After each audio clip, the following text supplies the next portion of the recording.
ఇక్కడ నా స్వామి ఉండగా నాకేం ఆపద జరుగుతుంది అని విపరీతమైన దాహం వేసింది. ఇక్కడ ఒక మడుగు కనపడింది. ఆ నీళ్లు తాగి స్నానం చేసి ఈ లోపల ఉన్న నా స్వామి ఒక్కసారి నాకు సాకారంగా కనపడితే బావుండు అని ఒక రావి చెట్టు కింద కూర్చుని ద్వాదశాక్షరి తదేకంగా ధ్యానం చేస్తున్నాడు. ధ్యానం చేస్తుంటే లీలామాత్రంగా ఒక మెరుపులా శ్రీమన్నారాయణుని యొక్క దర్శనమై పొంగిపోయి పైనుంచి కిందకి మెరుపును చూసినట్టు చూశాడంతే. అంతర్ధానమైపోయి అశరీరవాణి వినపడి ఈ జన్మలో సత్పురుషులతో తిరిగినటువంటి అదృష్టం చేత వాళ్ళ మాటలు పట్టించుకున్న కారణం చేత నీకు లీలామాత్ర దర్శనం ఇచ్చాను. నువ్వు చూసిన రూపాన్ని బాగా చూడాలలా అని కోరుకుంటూ నా గురించే చెప్పుకుంటూ నా గురించే పాడుకుంటూ నా గురించే మాట్లాడుకుంటూ తిరిగి తిరిగి తిరిగి తిరిగి దేహధర్మం కాబట్టి ఈ శరీరాన్ని వదిలేస్తావు. రోజు వదిలేసిన తర్వాత నిన్ను గుప్తంగా ఉంచుతాను. ఒకనాడు నువ్వు సాక్షాత్తుగా బ్రహ్మదేవుని యొక్క కుమారుడిగా జన్మిస్తావు. ఆనాడు నీకు మహతి అనబడేటటువంటి వీణని బహూకరిస్తాను. దాని మీద నారాయణ స్తోత్రం చేస్తూ స్వేచ్ఛగా లోకముల యందు విహరిస్తావు.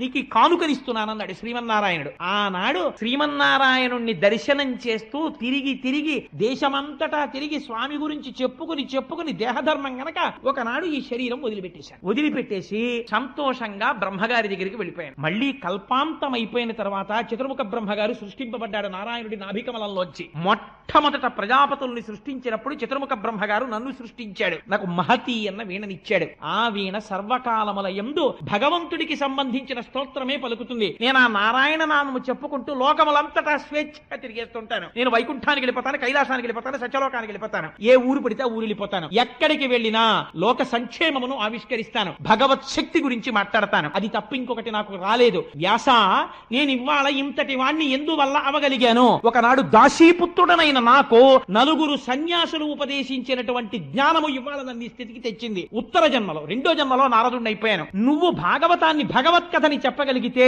విన్నవాడు ఉత్తర జన్మలో ఎందుకు మహాజ్ఞాని కాలేడు, ఎందుకు భక్తుడు కాలేడు? అందుకని భక్తి గురించి చెప్పవయా?